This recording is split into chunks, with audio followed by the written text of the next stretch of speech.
So, okay, so we're here today. I'm here with Lacy Kleeman, my assigned teacher, new teacher, and we're going to talk about a video about the video that we had. It was our second observation, and it went very successful. And I'm just wondering, students, did you feel like students were engaged in learning when you were doing that? I do. It was a small group setting. There was about 6 or 5 different students that I was working with. I engaged them all by working individually with them and having the other students kind of watch while I modeled what they were supposed to do with other students. I used their names to redirect. I also used manipulatives to kind of draw their attention. They're at the age range of kindergarten and first grade. So I thought they're all very well engaged throughout the lesson.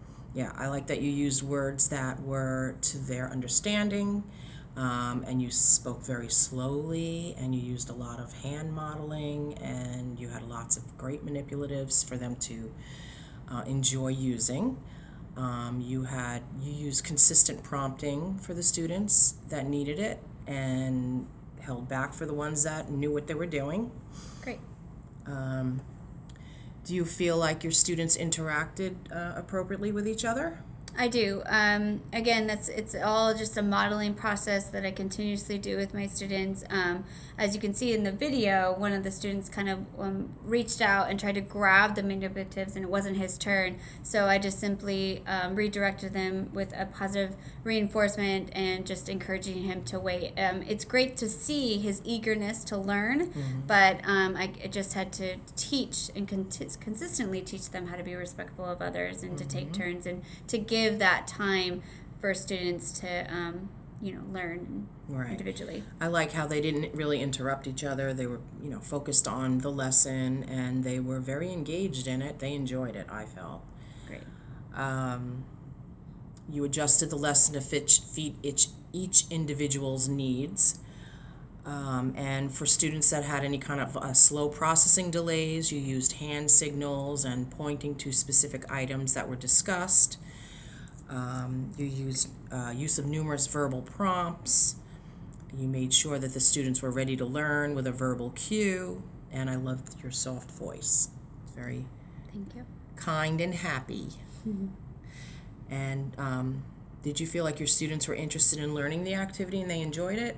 Yeah, just kind of spinning off from prior lessons that we do. A lot of our SDC program here in my classroom is consistency and that repetition of, scheduling and all that. So they knew what was coming. They knew that they were working with writing and letters and English language arts. So I try to, switch the activities so that they're engaged and they're wanting to come back to the work table and focus in on whatever I'm teaching that day. Sometimes they'll use manipulatives, sometimes they'll cut, sometimes they'll glue, they'll do an art project, but it will all tie into English language arts. So it's kind of how I continue. I like the little book that you had. It was perfectly appropriate with the use of missing words. They had to figure out some of the words. Thank you. I like that you gave a very long, good long wait time for them to process and to give your responses. You have lots of patience. That makes a good teacher. And you used positive reinforcement. You kept students engaged. There was one little guy that was a little more jumpy, but Yes. the other teacher helped on that one. It's a continuous struggle that we're having, and I just don't want it to take away from the others learning, and so I ignore the bad behavior, and I have my para step in and help assist and guide that student back to refocusing on the lesson, but I never skip a beat and let that interfere with my teaching. You kept students engaged, gave each student a chance to recite the sentence. And the sentence was perfect because it connected to the boy or the girl. So I see a little boy or I see a little girl was perfect for them. They felt like they were, the lesson was directed individually for them. I always try to tie that into, if it's not home connection, it's just the individualized interests that I try to grab their attention and engage them in the learning so that they feel more connected to their learning process. And that's what I always try to do. And as far as like your praise to correction ratio, I would say, I mean, you were great with that. You would say give them lots of praise all the time and kept them on task. And It's always something I consistently try to work on. I don't think I'm quite there yet, but just trying to change my verbiage. I mean, hearing "nice job," "good job" is very repetitive and not as meaningful. So I'm always trying to find new ways of how to praise a student without saying the same verbiage. and you did clearly explain your expectations prior to each activity, right? They were totally understood what you were doing. Thank you.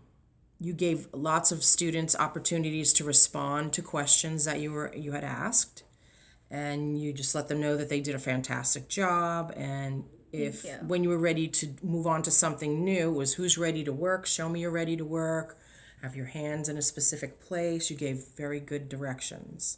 Right. I always try to teach, active listening, not just being like physically present, but mentally and just. I mean, they need constant breaks as part of their needs and their disability, and so I just constantly try to give them an opportunity to say, "Okay, I'm ready." And once I grab their attention and engage them, then they're ready to really listen.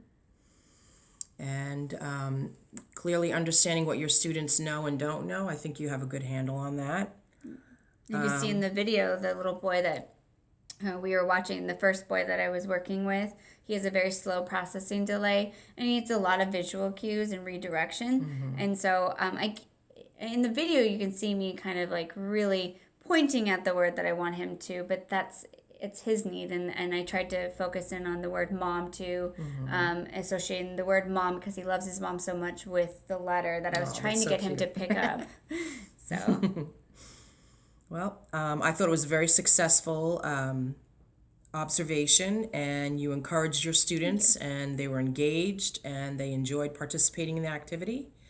And you helped students that needed more support when they needed it, and you backed off on the ones that didn't. So I think that it was a wonderful lesson, and you're doing a great job. Thank you. I look forward to the next lesson that I implement and to hear some more feedback, and I think our relationship is growing and it's great, and it's nice to have you come in and give your expertise. So I really appreciate that. Thank you. You're welcome. Okay.